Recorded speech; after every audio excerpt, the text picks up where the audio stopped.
चलिए नमस्कार साथियों। आज बज चुका है 9 और आज जो है टेक्निकल इश्यूज के कारण कुछ क्लासेस जो थी आपकी नहीं हो पाई हैं 2-3 दिन से, लेकिन अब जो है आपकी परमानेंट क्लास चलेंगी। और जैसा कि मैंने पिछली क्लास में आपको बताया था, जो हमारी अगली क्लास आने वाली है वो आएगी बिहार का इतिहास। और आज की जो क्लास है बिहार का इतिहास पार्ट 1, हम लोग बहुत ही बढ़िया तरीके से इसको कवर करेंगे। ठीक है ना भाई? तो चलिए बिना ज्यादा टाइम ना लेते हुए शुरू करते हैं। कौन सा टॉपिक रहेगा? बिहार का इतिहास। बहुत बढ़िया तरीके से हम लोग पढ़ने वाले हैं। 200 से 250 क्वेश्चन करेंगे इतिहास के बारे में जो आपके पूछे गए हैं। क्वेश्चन नंबर फर्स्ट आपके सामने बताएंगे भैया। क्वेश्चन नंबर 1 बहुत बढ़िया तरीके से बताएंगे, इसका सही जवाब क्या हो जाएगा। क्वेश्चन नंबर 1 है आपके सामने, सभी के आंसर आने चाहिए फटाफट कमेंट में। सभी के आंसर आने चाहिए भाई कमेंट बॉक्स में। मैं देख रहा हूं किसी का आंसर नहीं आ रहा, किसी के भी आंसर नहीं आ रहे, कोई दिक्कत नहीं। चलिए देख लेते हैं। 1942 पहला क्वेश्चन है। 1942 में जयप्रकाश नारायण को किस नगर के जेल में रखा गया था? क्या कहा जा रहा है? 1942 में जयप्रकाश नारायण जी को कौन सी जेल में रखा गया था? वो कौन सी जेल है जो रखा गया? क्या पटना में रखा गया, रांची में रखा गया, आपके हजारीबाग में रखा गया, या फिर भागलपुर में रखा गया? तो बात करते हैं किसमें रखा गया था। 1942 में कहां पर रखा गया था? हजारीबाग की जेल में रखा गया था। ठीक है ना? अगर वर्तमान में बात करेंगे हजारीबाग कहां पर पड़ता है, वर्तमान में हजारीबाग कहां पर पड़ता है? तो झारखंड में पड़ता है। कहां पर? झारखंड में पड़ता है। बात आप लोग याद रखेंगे बढ़िया तरीके से। ठीक है ना? अच्छा, पटना राजधानी कहाँ की है? तो पटना कहाँ की राजधानी है आपको ध्यान रखना है, आपके बिहार की। और रांची की बात करेंगे तो रांची कहाँ की राजधानी है? झारखंड की राजधानी। ठीक है, तो आपको राजधानियां तो सभी स्टेट की याद ही होंगी। और ये पूछा कब गया है? यह डीसी प्री एग्जाम में पूछा गया है। ठीक है भाई, चलिए सारा का सारा जितना भी क्वेश्चन हम आपको करवाएंगे भाई वो कैसा होगा? आपका प्रीवियस ईयर ही क्वेश्चन होगा। सिखों के 10वें गुरु गुरु गोविंद सिंह, किसका जन्म पूछा जा रहा है आपसे? गुरु गोविंद सिंह का जन्म पूछा जा रहा है। तो बताएंगे आप लोग भैया कि गुरु गोविंद सिंह का जो जन्म हुआ था वो कब हुआ था, कहां पर हुआ था? बढ़िया क्वेश्चन है। क्वेश्चन नंबर 2 बहुत बढ़िया क्वेश्चन, सभी लोग बताओ एक बार, सभी लोग बताओ भैया इसका सही जवाब। गुरु गोविंद सिंह का जन्म कहां पर हुआ था? अब बात आ रही है सर जी जन्म की, तो जन्म कब हुआ? 22 दिसंबर 1666। इनका जन्म कब हुआ?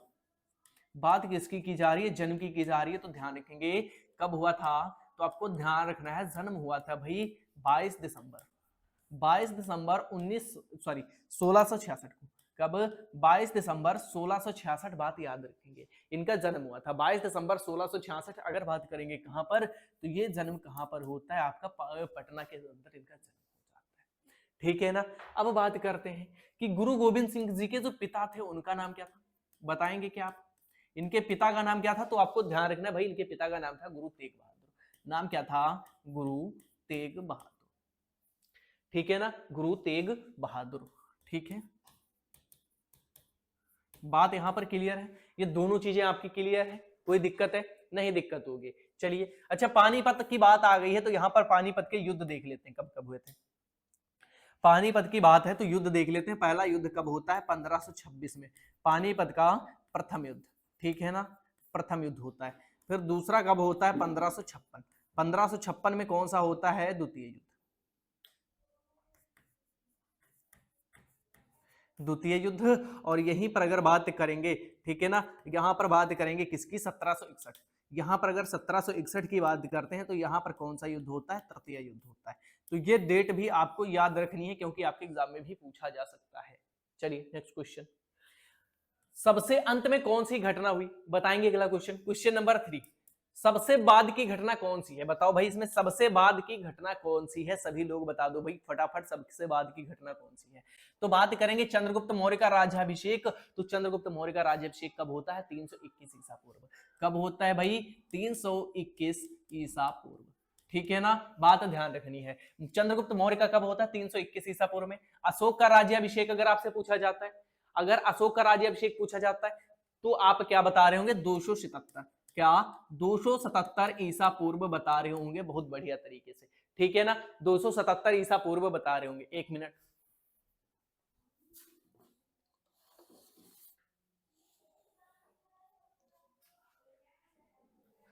चलिए भाई, तो दो चीजें आपकी क्लियर है। पहला, चंद्रगुप्त मौर्य का राज्याभिषेक कब हुआ? 321 ईसा पूर्व में। अशोक का राज्याभिषेक कब हुआ? 277 ईसा पूर्व में। अगर यहीं पर आपसे बात की जाती है कि मेगास्थनीज भारत कब आता है, मेगास्थनीज भारत कब आया, तो आप क्या बताएंगे भैया? 305 ईस्वी में, सॉरी ईसा पूर्व। 305 ईसा पूर्व, ठीक है, 305 ईसा पूर्व। अगर अंतिम घटना आपसे पूछी जाती अशोक की कलिंग विजय, अशोक जो है वो कलिंग पर विजय उसने कब प्राप्त की, तब आप लोग बताओगे भैया 261 ईसा पूर्व में। कब? 261 ईसा पूर्व। अब आप बता दो इसमें की कौन सी घटना है जो सबसे बाद में घटित हुई, ठीक है, सबसे बाद में कौन सी घटना घटित हुई है। चलो क्या पूछा गया, सबसे अंत में कौन सी घटना घटित हुई है, सबसे अंत में कौन सी घटना हुई, बताएंगे भैया। अगर इसमें क्या बात किया जाता है, इसमें सबसे पहली घटना अगर पूछी जाती है, इसमें पहली घटना कौन सी है, तो सबसे पहले कौन सा आएगा भाई, 321 आपका उल्टा चलता है ईसा पूर्व। और सबसे बाद की घटना कौन सी है, सबसे अंत की घटना कौन सी है, तो वो है आपकी कलिंग की विजय, ठीक है।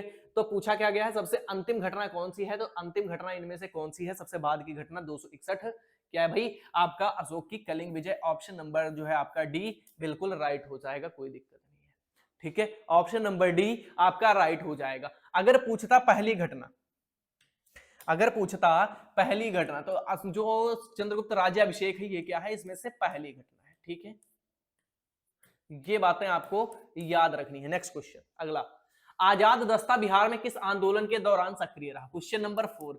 आजाद दस्ता बताएंगे भाई आप लोग, इसका सही जवाब क्या हो जाएगा। आजाद दस्ता बिहार में किस आंदोलन के दौरान सक्रिय रहा, तो भाई आप क्या बताएंगे कि चंपारण सत्याग्रह, असहयोग आंदोलन, सविनय अवज्ञा आंदोलन, या फिर भारत छोड़ो आंदोलन। चलो बताओ भाई, सभी लोग बताओ, सभी लोग फटाफट बता दो, बिहार में कौन किस आंदोलन के दौरान सक्रिय रहा था, तो ये सक्रिय रहा था भाई भारत छोड़ो आंदोलन। कब हुआ, ये आपको ध्यान रखना है, 1942। शुरू किसके द्वारा किया गया, आंदोलन जो शुरू किया गया तो वो किसके द्वारा शुरू किया गया, तो आप बताएंगे भाई ये तो आपके महात्मा गांधी जी के द्वारा, किसके द्वारा, महात्मा गांधी जी के द्वारा, ठीक है ना। और यहां पर इसी में महात्मा गांधी जी ने नारा कौन सा दिया था, तो आप लोग बता रहे होंगे करो या मरो, कौन सा, करो या मरो का नारा, ठीक है ना, करो या मरो का नारा दिया गया। बात यहां पर सभी चीजें आपकी क्लियर है, कोई दिक्कत नहीं होगी। नेक्स्ट क्वेश्चन की बात करते हैं, क्वेश्चन नंबर 5 आप बताएंगे सही जवाब। मगध मगध शासक बिंबिसार का चिकित्सक कौन था, जो बिंबिसार था भाई एक मगध का शासक था, उसका जो चिकित्सक था उसका नाम क्या था, आपको बताना है, इसका सही जवाब क्या हो जाएगा। तो आप लोग क्या बता रहे होंगे, उसका सही जवाब क्या हो जाएगा, बिंबिसार जो था इसका चिकित्सक का नाम क्या था, आपको ध्यान रखना है, जीविक, आपको ध्यान रखना है। ये पूछा कब गया, बीपीएससी प्री में पूछा गया है 2021 के अंदर री एग्जाम में, ठीक है भाई। चलिए,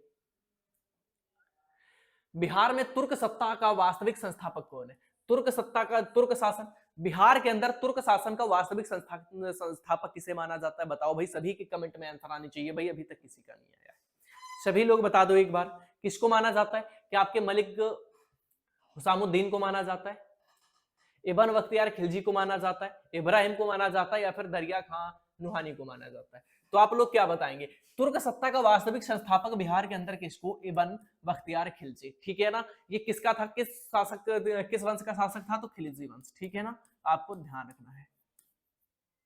चलिए नेक्स्ट क्वेश्चन, बिहार के प्रथम भारतीय गवर्नर कौन बने, वो पहले भारतीय गवर्नर जो बिहार में रहने वाले थे, बिहार के पहले गवर्नर थे, बताएंगे आप, इसका सही जवाब क्या हो जाएगा भाई, तो आप बता देंगे सत्येंद्र प्रसन्न सिन्हा। कौन, सत्येंद्र प्रसन्न सिन्हा, ऑप्शन नंबर ए, ये बिहार के पहले भारतीय गवर्नर बने जो कि बिहार में रहते थे। नेक्स्ट क्वेश्चन, चलो भाई फटाफट हम लोग करेंगे, बिहार का चौरी चौरा विद्रोह कब होता है, बिहार के अंदर बिहार का चौरी चौरा जो विद्रोह है वो कब हुआ भाई, बताओ एक बार, सभी लोग बताओ, क्वेश्चन नंबर 8 है, बढ़िया क्वेश्चन है, बताओ सभी लोग ये कब हुआ था, तो आपको ध्यान रखना है 1798, ऑप्शन नंबर सी आपका राइट हो जाएगा, ठीक है।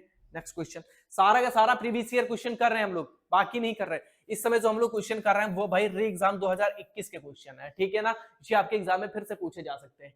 किस वर्ष उड़ीसा को बिहार से पृथक किया गया, बताएंगे क्या आप लोग, उड़ीसा को बिहार से कब अलग किया गया भाई, तो आपको ध्यान रखना है ये कब किया गया, 1936, कब किया गया, 1936। अगर आपसे यहीं पर पूछी जाती है बात, वो कौन सी बात पूछी जाएगी कि इसमें सर जी तारीख क्या थी, ठीक है ना। अगर आपसे पूछ लिया जाए दिनांक, तो दिनांक आप क्या बता रहे होंगे, 1 अप्रैल, सन कौन सा बताएंगे, सन बताएंगे 1936, इस दिन क्या हुआ था भाई, पृथक हुआ था, कौन, बिहार से उड़ीसा, ठीक है ना। नेक्स्ट क्वेश्चन, बोध गया में किसे ज्ञान की प्राप्ति हुई थी? बोध गया के अंदर ज्ञान की प्राप्ति किसको हुई थी? सभी लोग बताएंगे। बोध गया में ज्ञान की प्राप्ति किसे हुई? तो आपको ध्यान रखना है भाई, किसको हुई थी? गौतम बुद्ध को हुई थी। और इनका जन्म अगर आपसे पूछा जाता है, इनका अगर जन्म आपसे पूछा जाता है तो आपको ध्यान रखना है 563 ईसा पूर्व। कब हुआ? 563 ईसा पूर्व। ठीक है भाई, 563 ईसा पूर्व। नेक्स्ट क्वेश्चन बताएंगे आप लोग। 1913 ईस्वी में पटना में अनुशीलन समिति की एक शाखा की स्थापना किसने की? अनुशीलन समिति की स्थापना की शाखा जो बनाई गई वो किसके द्वारा बनाई गई भाई? कब? 1913 में। कहां पर? पटना शहर में। ठीक है, चलो बता दो एक बार। क्वेश्चन नंबर हमारा 11 है, बढ़िया क्वेश्चन है, सभी लोग बताएंगे बिहार का इतिहास पार्ट 1। ठीक है ना, चलिए बताओ एक बार भाई। 1913 में। क्वेश्चन नंबर 11 सभी लोग बताएंगे ये किसके द्वारा? Ramanand Sinha. Option number A हमारा करेक्ट हो जाएगा। Next question, Bihar Samajwadi party 1931 का गठन किसके द्वारा किया गया? बिहार समाजवादी पार्टी का गठन आपसे पूछा गया है भाई, तो आप लोग क्या बता रहे होंगे? ये किसके द्वारा किया गया? तो आपको ध्यान रखना है फूलन प्रसाद वर्मा और जयप्रकाश नारायण के द्वारा। किसके द्वारा? फूलन प्रसाद वर्मा और जयप्रकाश नारायण के द्वारा। कब किया गया? तो आपको ये बात भी ध्यान रखनी, 1931। ठीक है भाई, चलिए नेक्स्ट क्वेश्चन। शेर शाह का मकबरा कहां पर स्थित है? शेर शाह का मकबरा कहां पर स्थित है? तो आप क्या बताएंगे भाई? शेर शाह का मकबरा कहां पर? सासाराम में स्थित है। कहां पर? सासाराम में स्थित है। ठीक है ना, कहां पर भैया स्थित है? ये तो आपका सासाराम के अंदर स्थित है। ठीक है ना, अगर बात करेंगे किस जिले में, तो आप बता रहे होंगे रोहतास। कहां पर? रोहतास जिला। ठीक है ना, चलिए बहुत बढ़िया। नेक्स्ट क्वेश्चन, प्रथम बौद्ध संगीति के अध्यक्ष, प्रथम बौद्ध संगीति के अध्यक्ष कौन थे? बताओ एक बार भैया फटाफट। प्रथम बौद्ध संगीति के जो अध्यक्ष थे वो कौन थे? उनका नाम क्या था? वासुमित्र थे, महाकश्यप थे, संघर्ष थे, या फिर पार्श्वनाथ थे? तो आप क्या बताएंगे? अगर बात करते हैं किसकी, प्रथम बौद्ध संगीति की, इसका आयोजन कब हुआ? पहली बौद्ध संगीति, इसका आयोजन कब हुआ? तो आपको ध्यान रखना है सर जी, 483 ईसा पूर्व में। ठीक है ना, कौन थे? तो वो थे आपके महाकश्यप। ऑप्शन नंबर बी आपका राइट हो जाएगा। टोटल बौद्ध संगीति कितनी हुई है भाई? बताएंगे आप, कितनी बौद्ध संगीतियां हुई है? 4 बौद्ध संगीतियां हुई। देख लेते हैं एक बार, क्या लिखेंगे? बौद्ध संगीति। बौद्ध संगीति कितनी बौद्ध संगीति हुई है आप लोग बताएंगे भैया? तो 4 बौद्ध संगीति हुई है। कब कब हुई है? सभी चीजें हम लोग जानेंगे। यहां पर क्या जानेंगे? यहां पर जानेंगे कौन सी सभा कब आयोजित की गई। यहां पर क्या लिखेंगे? सभा। ठीक है, एक सूची बना लेंगे, सूची को हम लोग याद रखेंगे, बढ़िया। ठीक है, यहां पर हम लोग लिखने वाले हैं सभा। अब यहां पर क्या लिखेंगे भाई? समय, कि कब हुई। अब यहां पर हम लोग क्या बात करेंगे कि उस समय स्थान कौन सा रहा जहां पर इसका आयोजन किया गया। स्थान यहां पर क्या लिख रहे होंगे? अध्यक्ष। और यहां पर लिख रहे होंगे शासक, कि किसके शासन काल में हुई। ठीक है ना भाई, सभी चीजें हम लोग समझ रहे होंगे। कितनी हुई है हमारी? 4 हुई है। तो बात हम लोगों को याद रखनी है, बढ़िया। ठीक है भाई, चलिए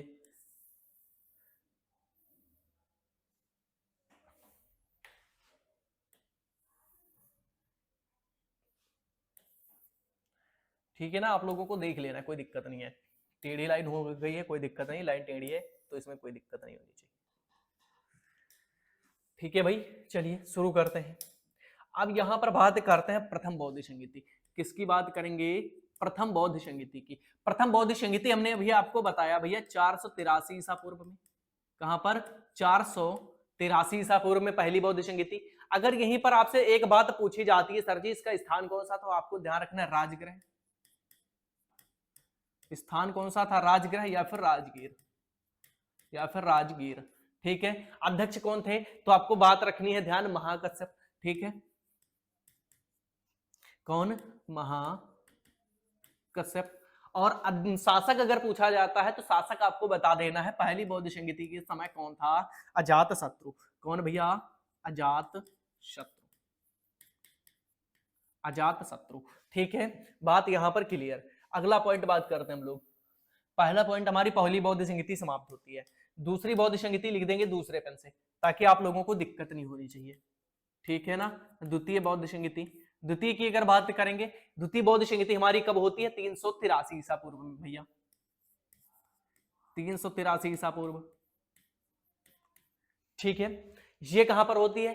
ये आपके वैशाली के अंदर होती है, ये बात हम लोग ध्यान रखेंगे। कोई दिक्कत है क्या? यहां तक सभी चीजें आपको समझ में आ रही हैं भाई? पहली कहां पर? राजगृह में, दूसरी कहां पर? वैशाली में। अगर आपसे पूछा जाता है, अगर आपसे पूछा जाता है, ठीक है, कि अध्यक्ष कौन था, तो आपको ध्यान रखना है सुबुगामी, सुबुगामी,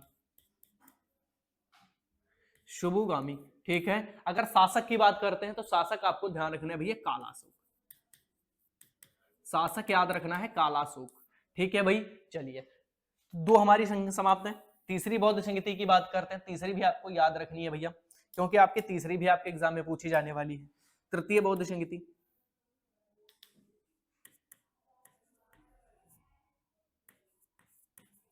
तृतीय बौद्ध संगीति की बात करते हैं। तृतीय कब किया जाता है? 247 ईसा पूर्व, ध्यान रखना है 247 ईसा पूर्व, ठीक है भाई। इसका आयोजन कहां पर? पाटलिपुत्र में, पाटलिपुत्र, ठीक है ना। चलिए, अच्छा, अगर इसका अध्यक्ष आपसे पूछा जाएगा तो क्या बताओगे? मोगलीपुत्र तिस्त, ठीक है, लिख देना मोगलीपुत्र तिस्त, ठीक है। अगर शासक पूछा जाएगा तो आपको ध्यान रखना है सर जी अशोक, शासक कौन था? अशोक। तो ये तीन आपकी क्लियर है। अगर चतुर्थ यहीं पर बात की जाती है, चौथी बौद्ध संगीति आपकी आयोजन कहां पर की जाती है, कहां पर आयोजित की जाती है? चतुर्थ बौद्ध संगीति, तो आप लोग क्या बता रहे होंगे? बताओ एक बार, आप लोग क्या बता रहे होंगे? सर जी अगर चतुर्थ की बात की जाएगी आपसे तो लिख देते हैं यहां पर चतुर्थ, चतुर्थ। चतुर्थ कब आयोजित की जाती है? आपको ध्यान रखना है भैया प्रथम ईस्वी में,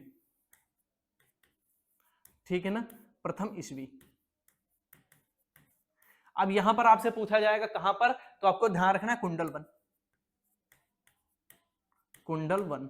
अगर अध्यक्ष पूछा जाएगा, अध्यक्ष आपको बता देना है वासुमित्र, ठीक है। अगर शासक आपसे पूछा जाएगा तो कनिष्क, ठीक है। तो ये चीजें इतनी आपकी क्लियर हो गई, जो आपकी चार बौद्ध संगीति हुई है, चारों की चारों आपकी क्लियर हो गई है कि नहीं? क्लियर हो गई होंगे, बढ़िया है। चलिए बढ़ते हैं अगले क्वेश्चन पर। तो बताएंगे आज का अगला क्वेश्चन, सभी लोग बताएंगे, ठीक है ना। चलिए बताओ भाई, क्वेश्चन नंबर 15, गांधी जी को चंपारण आने का आमंत्रण किसने दिया था? गांधी जी को चंपारण आने का आमंत्रण किसके द्वारा दिया गया? चंपारण बुलाने का न्योता किसके द्वारा दिया गया? तो आपको ध्यान रखना है राजकुमार शुक्ला। तो आपको सभी बातें समझ में आ गई हैं भाई। अगर आपको वीडियो पसंद आई है तो वीडियो को लाइक करेंगे, दोस्तों के साथ में शेयर करेंगे, और आप लोग ये नहीं भूलेंगे कि रोजाना लाइव क्लास कितने बजे चलती, क्या पता है आपको? बताओ एक बार, बताओ भाई, रोज लाइव क्लास कितने बजे चलती है? रोज लाइव जो आती है भाई क्लास, वो कितने बजे? 9 PM पर आती है, आपको ध्यान रखना है, ठीक है ना। चलिए बहुत बढ़िया तरीके से, तो आज की क्लास को यहीं पर करते हैं समाप्त। मिलते हैं हम आपको कल की क्लास में बहुत बढ़िया तरीके से इसके आगे के क्वेश्चन करेंगे। तब तक के लिए जय हिंद।